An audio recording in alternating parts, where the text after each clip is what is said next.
The only activities we did were in bars, always having people over to party. We would meet up in the bars. Then our apartment was the after party place. So that's where the party favors would come out, and we would stay up all night. Then the next morning, we were just worthless, and then we would start the whole party again. It wasn't very productive. But first, a word from our sponsors. My One Condoms has options for 10 lengths and 9 widths, providing 52 sizes to ensure that your dick, or the dicks in your life, are wearing the better size for better sex. Go to myOneCondoms.com/manwhore or use promo code manwhore for 20% off your order. Again, that's myOneCondoms.com/manwhore. Welcome to the Man-Whore Podcast.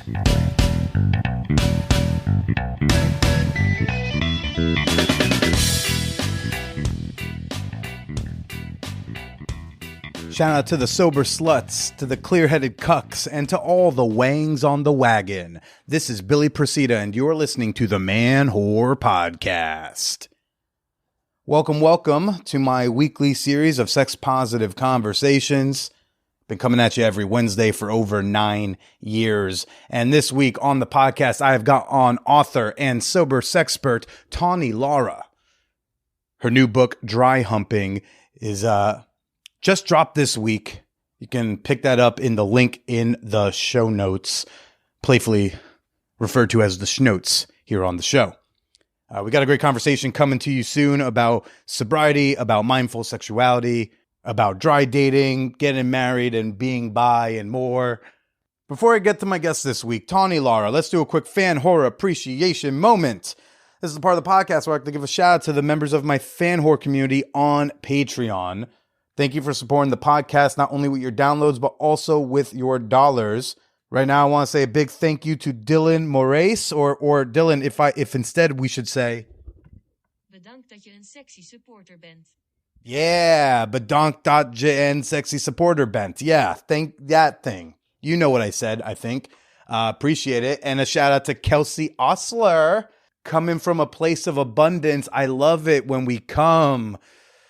Oh, so hard with abundance, but also like philosophically, ditch the scarcity mindset. So good on you. Thanks for supporting the pod and giving me a little bit more abundance in my life. And you too can become a member for as little as $2 a month and enjoy a slew of great rewards, including tomorrow's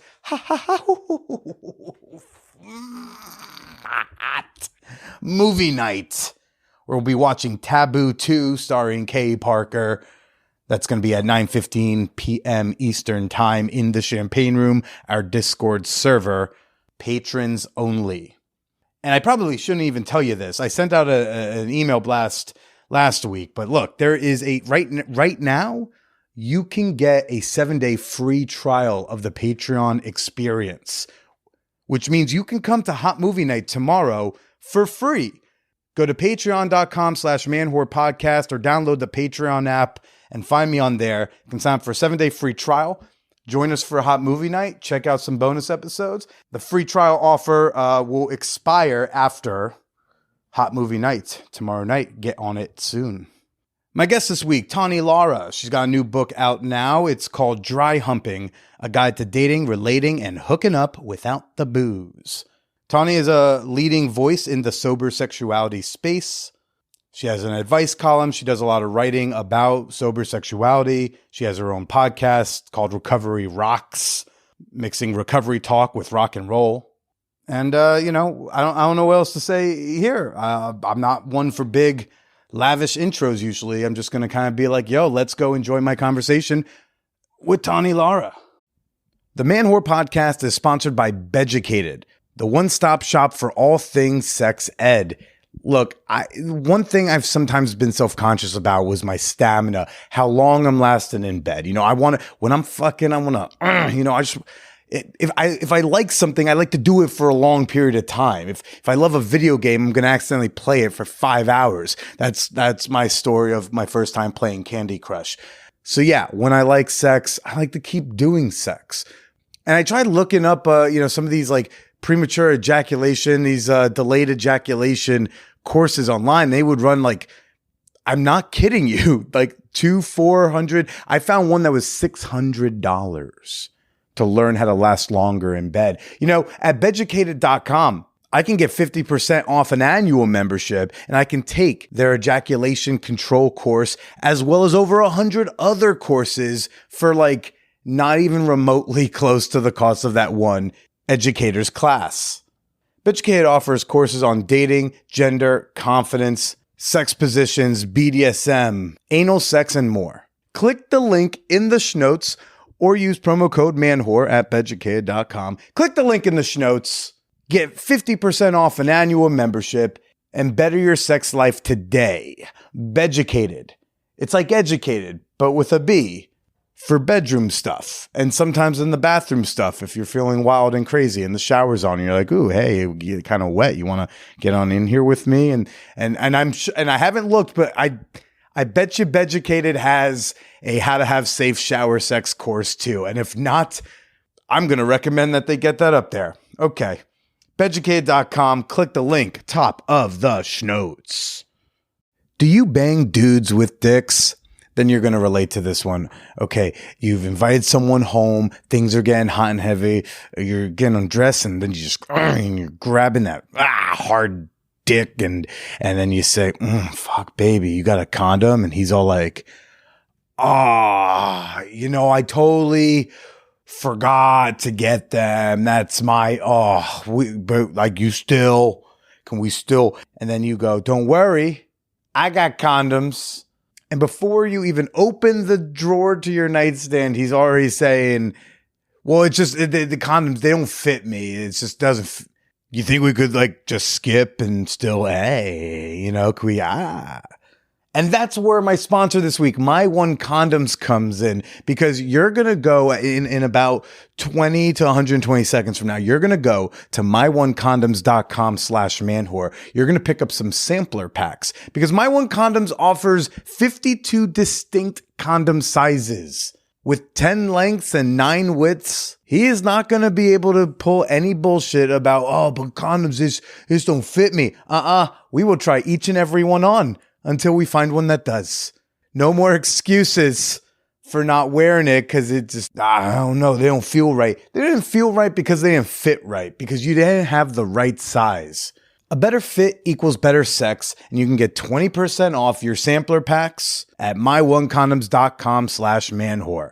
Again, myonecondoms.com/manwhore. Shopping for books at bookshop.org avoids the guilt of using sites like on and Bulls. Whether you're searching for novels, memoirs, or books about butts, bookshop.org has nearly every title you can think of. And when you shop at mybookshop.org link, you're not only helping independent bookstores. A portion of every sale comes back to support the Man-Whore podcast. Visit manwhorepod.com/bookshop. Fill your cart with titles like The Ethical Slut and The Body Keeps the Score. Again, click the link in the schnotes or go to manwhorepod.com/bookshop.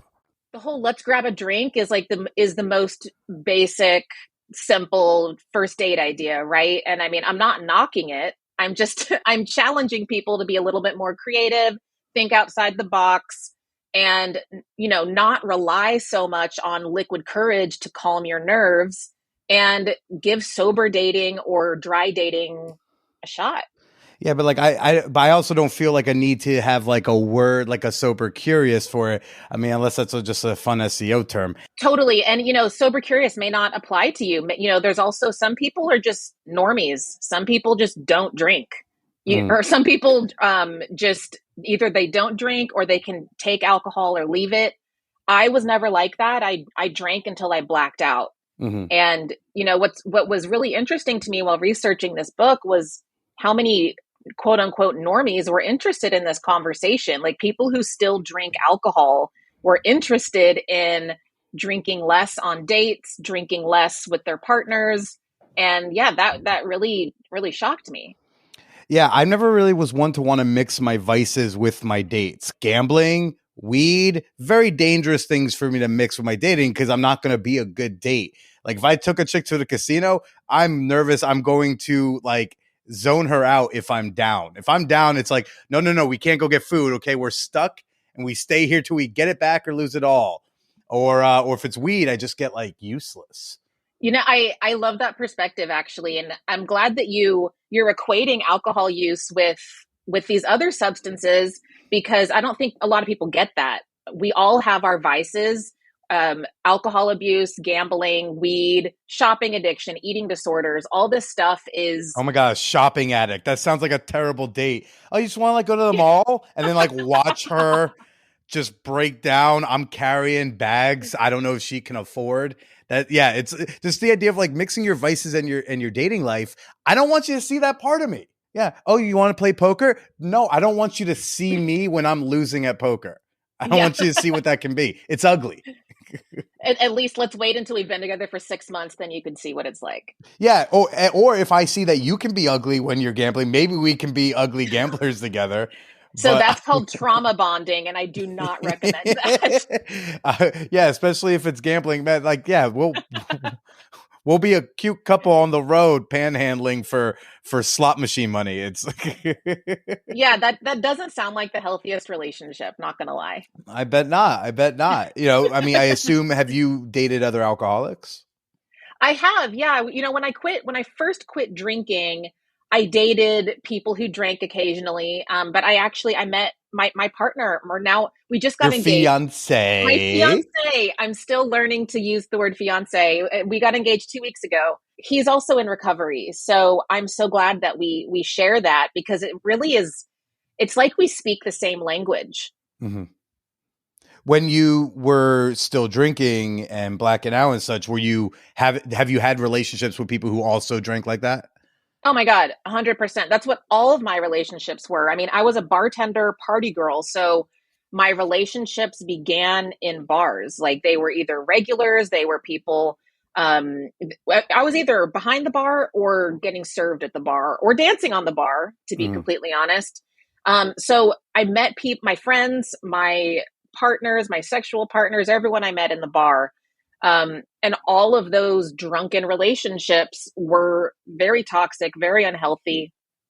And I look back on that girl and I just want to be like, I just want to give her a hug, because she was she was sick, Now I know why I was binge drinking. I was self-medicating anxiety and depression and PTSD, but I didn't have that language. So I just partied because it was fun and I didn't feel anything. Well, what did those relationships look like with those people? They were, anything from physically abusive, verbally abusive. The only activities we did were in bars, always having people over to party. We would meet up in the bars. Then our apartment was the after party place. So that's where the party favors would come out, and we would stay up all night. And then the next morning, we were just worthless. And then we would start the whole party again. It wasn't very productive. Did any of them turn into long-term dysfunctional relationships? Some, everything I just described, that could describe my hookups, that could describe long-term relationships. I lived with a partner. I was in all of and there were, like I said, all these people were either bartenders like me or they were my regulars. So we had drinking in common. So that really just set the stage for what our relationship was. Mm-hmm. And back then, what was like the difference between having sex drunk under the influence versus sex sober? So there's a lot of differences that I discuss in my book, but I will say one big one was that when I drank, my drunk sex, it was largely performative. Mm-hmm. I was trying to be this version of myself that I thought I should be. So that also translated in real life and in the bedroom and on dates. So when I say performative, I mean doing certain positions that I thought would make me look cool, would make guys like me more. I would fake orgasms because I thought... What position did you think guys would like more? One of those like unrealistic porn positions? Oh, basically, I didn't understand that porn was acting and entertainment. Like I knew that Mhm. I knew it was acting. I guess I didn't understand it was entertainment. I thought that that was what sex was supposed to be. So I tried to recreate it with the fake orgasms and the crazy positions and just doing all sorts of crazy stuff, Yeah. and I had a good time. I'm not knocking that chapter of my life. I had a good time, don't get me wrong, but I was not feeling pleasure the way that I feel now, largely because alcohol dulls your nervous system. I mean, Yeah. you're quite literally not feeling certain things from alcohol. Right. What was sober sex like for you back then?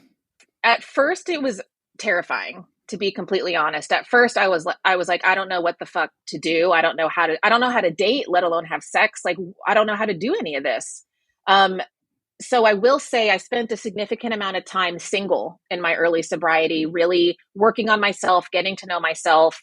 And that alone time really helped improve my sober sex experiences because learning about myself helped me advocate for myself in the bedroom. Mhm. And an example of that is like the first time I actually had sober sex, I remember telling them, like, I had been seeing them for, like a month, and so they knew I was sober, but I was just like, okay, I'm ready to have sex. I want to go slow. I need to take my time. I might need to pause.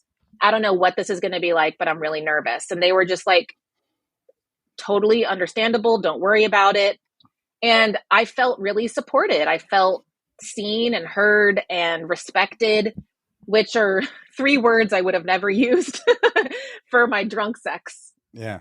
Something else about you is, you're bisexual, but it sounds like you were able to finally explore that after getting sober. And I feel like it's usually the opposite. Usually people, Yeah. they test the bisexuality like only when they're wasted as an excuse mechanism. So what was that about? Yeah, absolutely. So, I knew that I was attracted to all genders when I was 14. And I'm going to take you back. I was 14 watching TRL, watching the Lenny Kravitz music video for Again. And it was him and Gina Gershon. And I was like, whoa, I want to make out with both of them. It's like they're both hot. And I'm very grateful that I have two queer family members. So I'd never internalized any of those feelings. I never felt any shame. I just knew that I knew it was okay. So I'm very grateful for that. But something that I didn't know was that I didn't have a bi community at all until I got sober, until I relocated to New York and I got sober, actually. Well, real quick, the sobriety, I know the times is pretty close together, but did you get sober then move here from Texas, or did you move here and then get sober? I moved here and I got sober 4 months later. Okay, because out in Texas, were you still in Waco? Had you moved to a city by then? I was in Waco for the majority of the time. I moved to a Houston suburb for about a year. But there's not going to be a lot of bi community out there is what I'm getting at. So when you get here, sober, not sober, you're like, this is probably where you're going to find the like-minded people with purple hair. Well, exactly. I found my political awakening, my sexuality awakening, my mental health, everything. I was just fully awakened when I moved here, and all of these things coincided at the same time. So I owe a lot of that self-discovery to getting sober, but I think I owe more of it to just moving, leaving Texas and moving to a place like New York City. And had you hooked up with a woman before getting sober, before getting to New York? I had, yeah. I dated women and I'd slept with women, but I'd never had I'd never had any relationships with women. So I was just, I had internalized my own biphobia of like, well, you only date men or like your long-term relationships are with men. You're not really that bi. So I followed, on Instagram, I followed a lot of bisexual people. I read about it. I educated myself, and I learned that bisexuality, queerness, pansexuality, it really is, it's just attraction, and it's being attracted to multiple genders. that doesn't mean you don't have to act on any of these impulses, but you can be attracted to all different types of people. Once I understood that, then I felt fully comfortable reclaiming the word bisexual for myself. Mm-hmm. And where exactly did you find your community when you got here? Was it a book club? Was it a meetup group? Was it, was it a kickball group? Sadly, not a kickball group, although that does sound fun. A bisexual kickball group. No, my day job, I worked retail I actually just left my day job earlier this year. So in my retail job, I had many, many bisexual friends, and that was so enlightening. And then also just being a sex writer. I connected with lots of New York City bisexual sex writers, and that was so validating for me. Mm-hmm. Well, I mean, like you're connecting, but like, are you connecting with this intentionality? Are you like going with, hey, I'm bi, I'm looking for some other like queer people to be with, or you know what I mean? Like it was, for me, it was very similar to getting sober. I didn't go to support groups when I first got sober. It was all online. I was looking up hashtag sober curious. Like I found my people on the internet. It was the exact same thing with bisexuality. I just needed I needed visibility. That was the most important thing to me. And then I had my coworkers who became good friends. We talked about bisexuality and queerness, and that visibility and that representation really helped me figure out myself. Mm-hmm. And when you figure out yourself, like, what are you doing differently? Did you start dating women more? Are you all hooking up with women? Like, what did it end up looking like for you? So, I mean, it definitely resulted in me switching my dating app preferences to any. And, the person that I ended up with is a man. And, bisexuality is this weird, like, they call it an invisible privilege, because it's like, it's a privilege because Nick and I could hold hands and go anywhere and we look like a straight Right. couple, which I acknowledge that privilege, but there's also this invisibility of like, it feels like I'm not wearing my queerness on my sleeve like I would like to. Right. And like so a few people already turned off the podcast because they're like, well, now I've ended up with a man. And they're like, oh, yeah, gosh, another. Exactly. And that's how it is. Whereas if you are just gay or just straight, right. then people really like clearly defined labels, and they don't want to think too much. So they want to see the queerness. They want to be able to see it. And like you can wear, unless you're wearing all rainbow, they want to see it on you. And so like, even if you're bi, but like you're with a woman or with like a trans person, they can see the queerness. And thank you for understanding that. It's tough, but it's like, again, it's a privilege. It's a really weird thing. And then now it's like, we're getting married and we're doing like a lot of this like traditional stuff. And like, I love that. I'm really like, I'm fucking obsessed with my engagement ring. I literally just look at it. And I'm like, oh my God, like this man really fucking loves me. Totally. He was very smart. He locked down the sober Sexpert before book tour. So yeah, it's like when otherwise would be convenient to propose to you. Well, congratulations on that. How did he pop the question? Have you been to Fort Tryon Park in like way North Manhattan? No. Okay. We live in Washington Heights, so this is like our neighborhood. So it is a gorgeous park in North Manhattan, and there is this part of this park where there's these gorgeous arches, and it feels like I'm in 17th century Europe. It just feels like I'm in another world. And he knows that that's my favorite part of the city. He took me there, and quick backstory: I've like low key proposed to him many times, but never in earnest. It's more like, let's go to the courthouse today, or like stuff like that. He takes me to my favorite part of the city. He gets down on one knee, shows me the ring, and he says, he says very romantic things to me. And then but the best part is he says, is there anything you want to ask me? And so that's when I got to say, do you want to marry me? So I got to propose to him. We proposed to each other. Very cute. Very cute. It's very cute. We're gross. I know. Well, as someone who wants to be proposed to himself, I appreciate the the compromise over there. Oh, okay. I love that. I hope that happens for you too.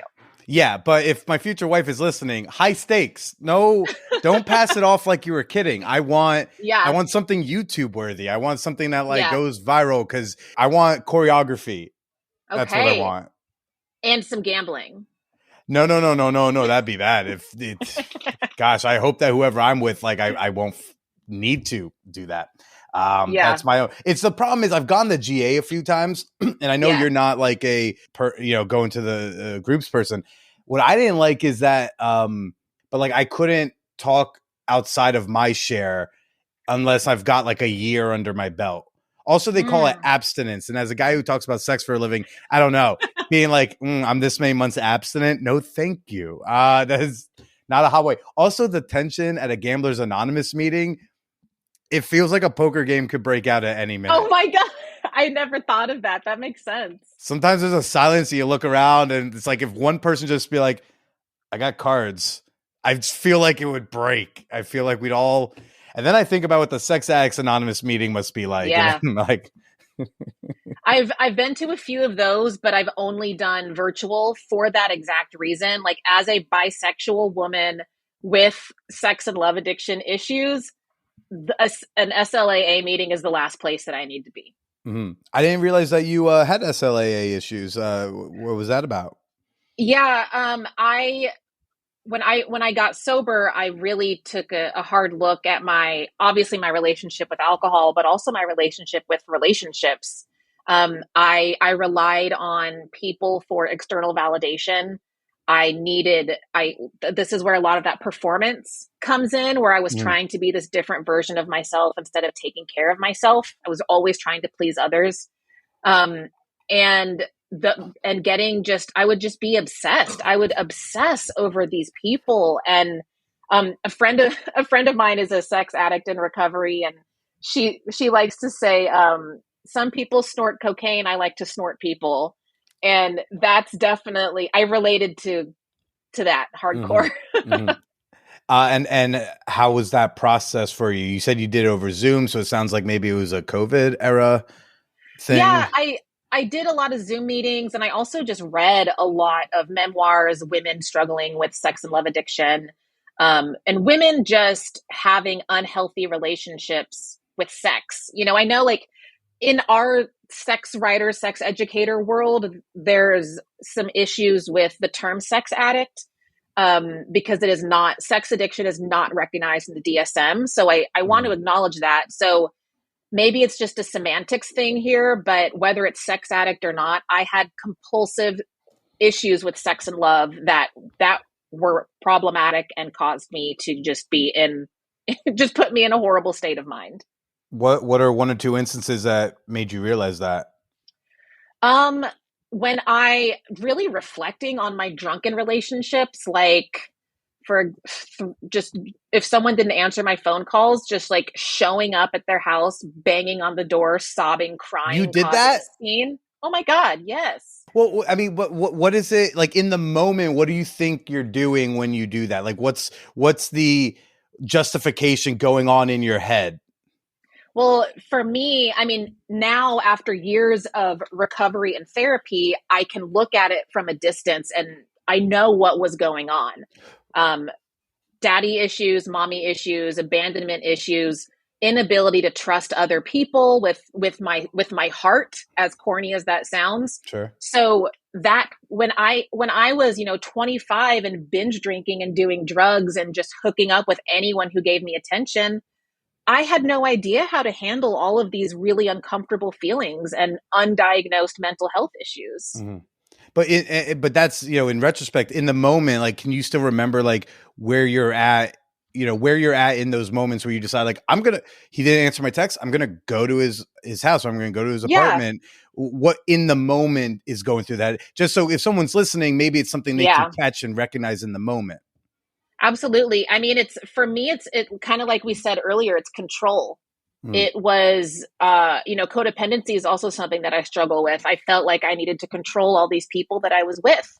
So, if they're not answering my phone call, if they're not picking me up when they said they would, I feel out of control.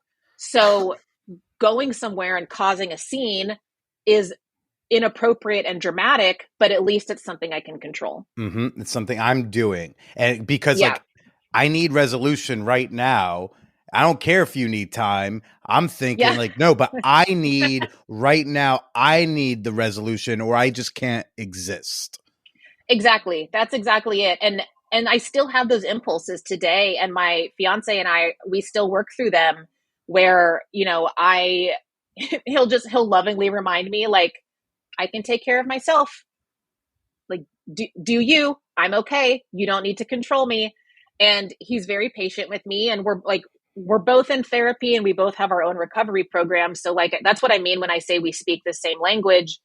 I'm really grateful to have someone who gets it, and who, something I talk about in the book is that a lot of people think once I quit drinking, everything will get better, life will get easier. And for me and a lot of the people I interviewed, that's actually when it gets pretty hard, because if people are relying on alcohol or liquid courage and then they all of a sudden take that away, all this stuff is going to come up that you've been repressing. And that's why, support groups, therapy is so essential when you're in that fragile state. Yeah. And in those moments where there's high stress, maybe there's a fight, there's an argument, there's something left unknown, whether it's like the status of the relationship is, well, I got to figure it out later, or the status of some other decision. It's like, well, I got to think about it. And then we're left there uncomfortably not knowing. Yeah. It kills me. It kills me. I've gotten to some ugly places. I think some of the ugliest versions of myself have come out when I'm panicking that I'm about to lose something or someone very important to me, and I have to wait. Yeah. Even still, if Nick and I get into a fight, I want to find resolution right now. And he needs some time to decompress, to process, go for a walk. He needs to take care of himself. And we've had to really figure out how to meet each other halfway, because there's a chapter in my book about healthy fighting and healthy communication for that exact reason. Like, Nick and I spent a significant amount of time figuring out how to have healthy, productive arguments. We were talking a little bit about the bisexuality, and then when the engagement came up, and I don't know are y'all monogamous? We are. And is that something you're worried about with your other attractions, and maybe not getting to experience certain things you feel like maybe you didn't have enough time to experience before meeting Nick? No, I don't, because Nick and I are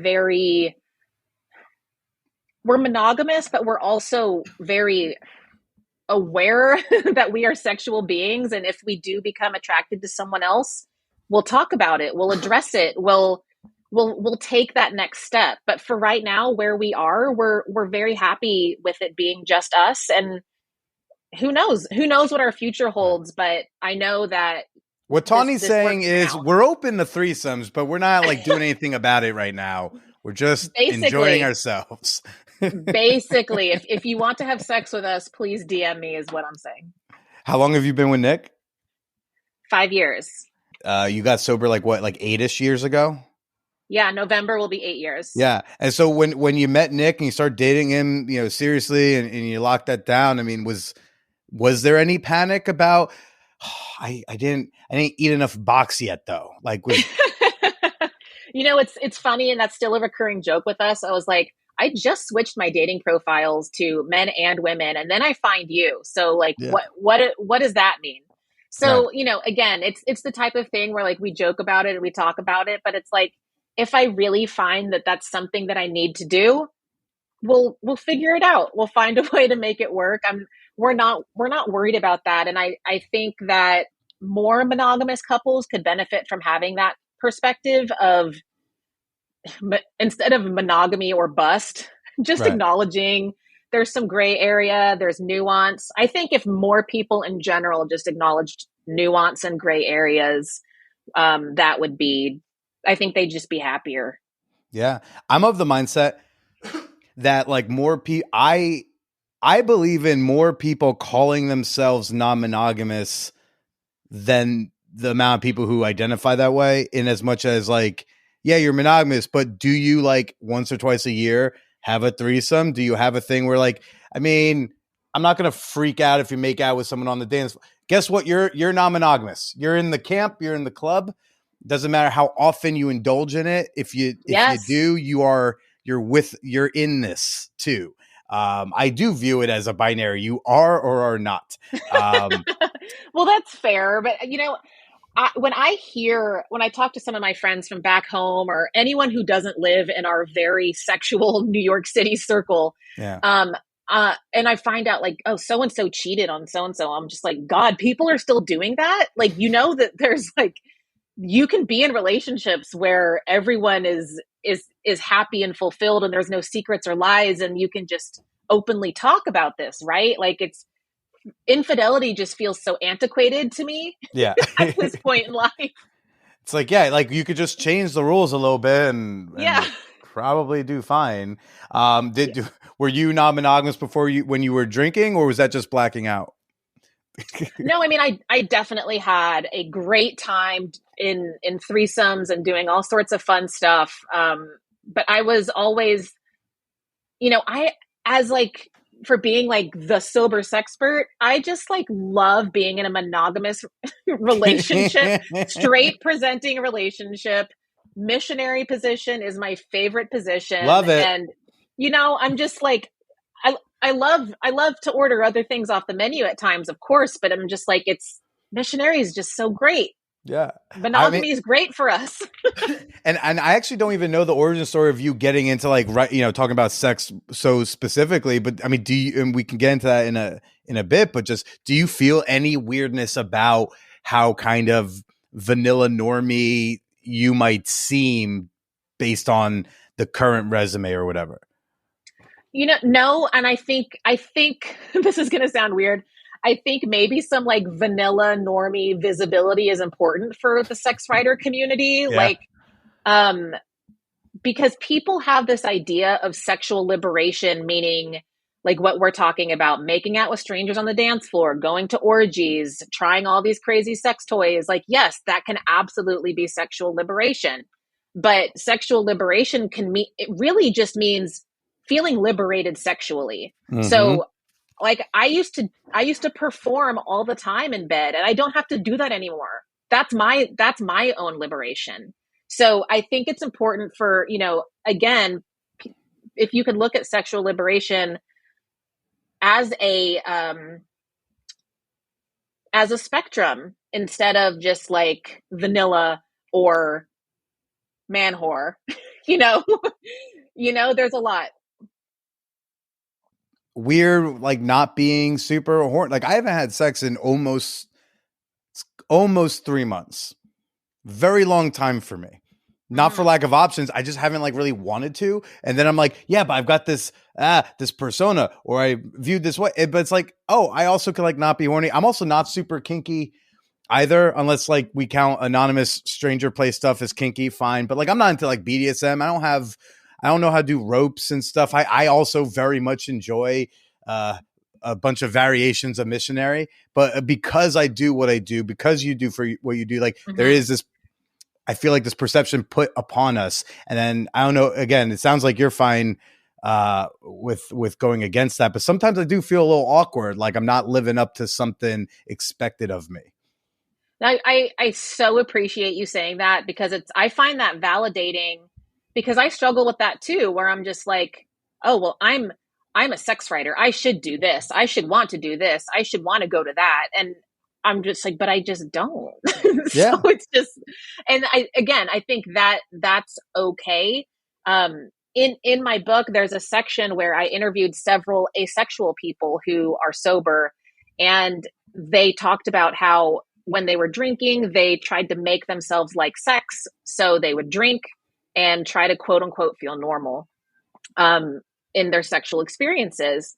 And then they get sober and they're like, oh, I actually don't like sex.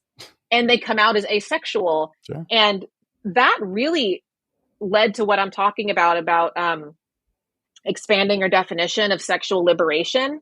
Like, if coming out as asexual, that's fucking sexual liberation. Yeah, That is to stop having huge. sex you don't like. That's Yes, a liberating feeling.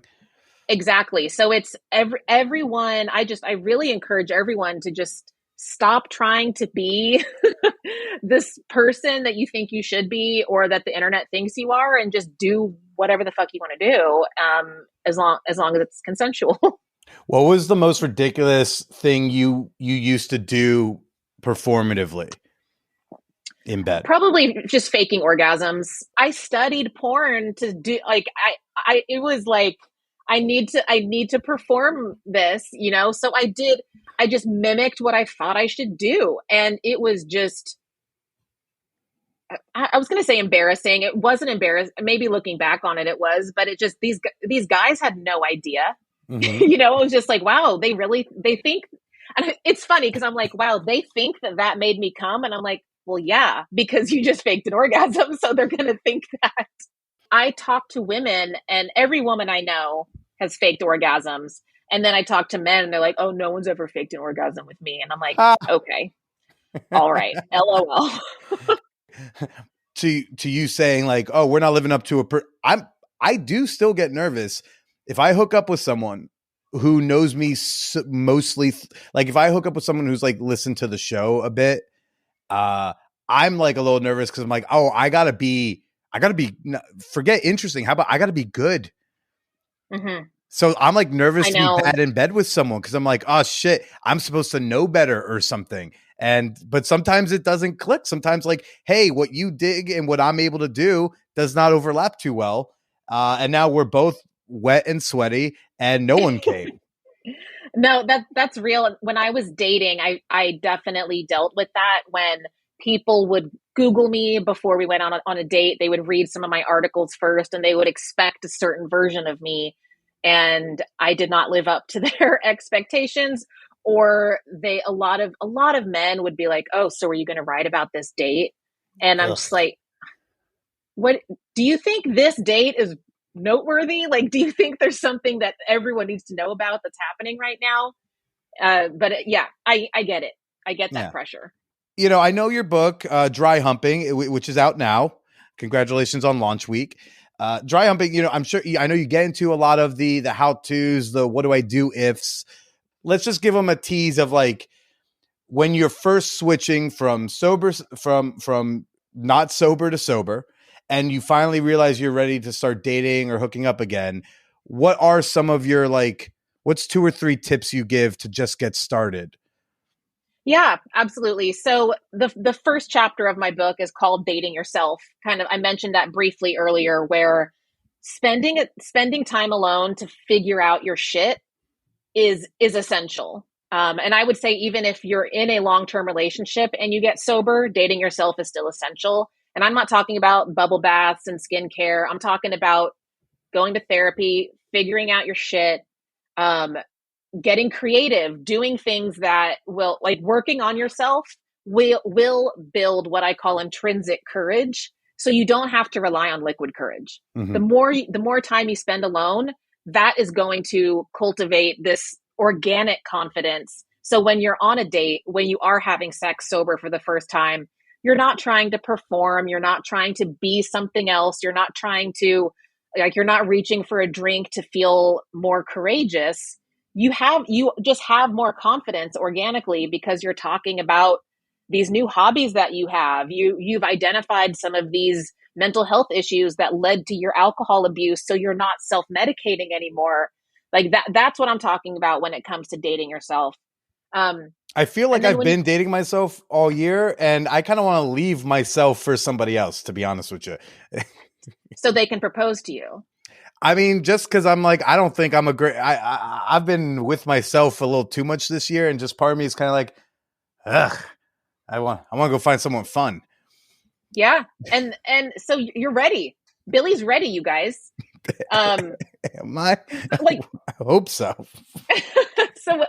So when you are in that headspace, that's like, there's a whole section of the book with alcohol-free date ideas that are Like spoiler alert, dating is inherently alcohol free. We as a society have just decided to add alcohol into all these different things.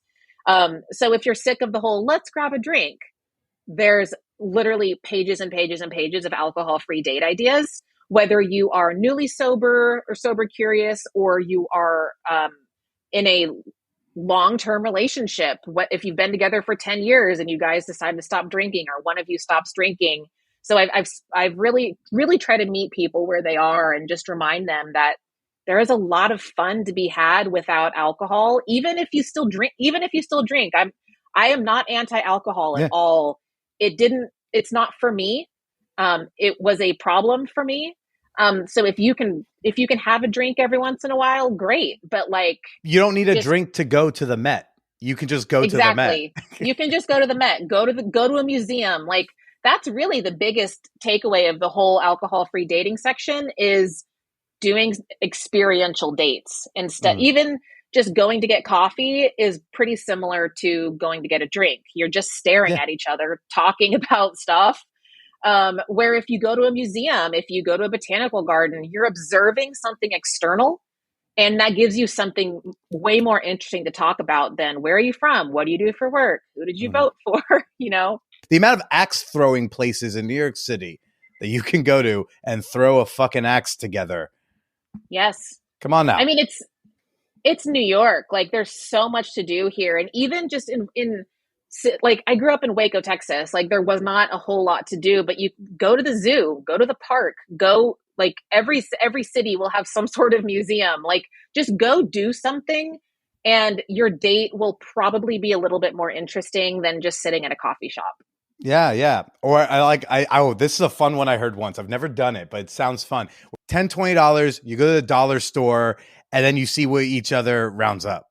Yes, see, that's so fun. Or like, go to a vintage clothing store and pick out a piece of clothing for the other person, and you wear it for the rest of your date. Like, go to a bookstore, buy a book for each other, and then you each read the book that you gave each other. And then that's going to also give you some fun text fodder in between dates. And you'll learn more about that person because that's their favorite book. So it's like, and that's something that could also be really fun, even if you're in a long-term relationship. That could be fun for date 1 or 2. And it could also be fun if you've been together for 5 years and you want to do something a little different.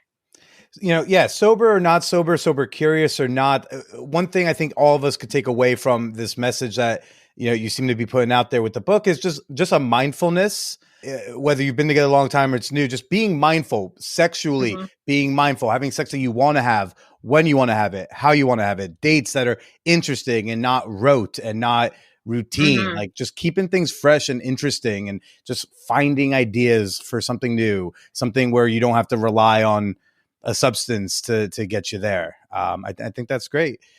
Tawny, I know you got to run. I know it's a big it's a big launch day for you, but where can people go to find you, follow you? I'll have a link to your book, Dry Humping, in the schnotes, and people can go pick that up. But where else can they go for you? Yeah. So I would just head to Instagram, Tawny Lara. That's where all of my work is. I have, you can read my articles, all the link in my bio. I write a weekly advice column called Beyond Liquid Courage, where people submit questions to me about alcohol-free sex and dating. And I co-host a podcast called Recovery Rocks, where we talk about recovery and rock and roll. Recovery and rock and roll. Yeah. Oh, what is this? Is like when all the rock stars get sober? So my co-host and I, Lisa, we are both in recovery. When we met, we bonded over recovery and rock and roll. So when we started our podcast, we wanted that to be the theme. So we talk each episode, they're like 20, 25 minutes. We talk about some mental health topic. And then the last couple minutes, we give a couple song suggestions that have to do with that topic. Okay. Fantastic. Well, folks, go check out the book. I hope you'll be a little bit more mindful in your sex and dating lives, even if you're still drinking. And Tawny, congrats. Thanks again for coming on. And why don't you go ahead and say goodbye to everybody? Thank you for having me. Happy humping.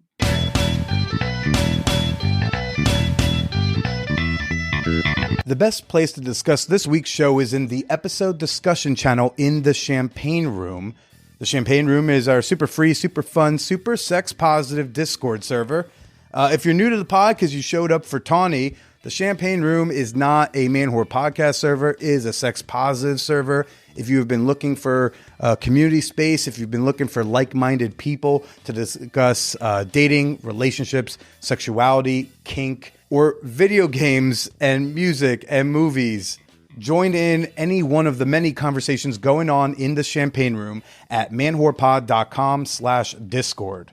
You can always email me your comments, your questions, your criticisms, your titty pictures to manwhorepod@gmail.com. And if you are a member of my fan whore community on Patreon, if you are supporting the podcast, if you're supporting my work with your wallet, or if you're just trying the 7-day free trial, I hope you will join us tomorrow night for the Hot Movie Night. Doors open at 9:15 p.m. Eastern. The movie is going to start at 9:30. We're watching Taboo 2. Great fucking flick. Hope to see you there. Hope to hear you there. And I hope you stay slutty.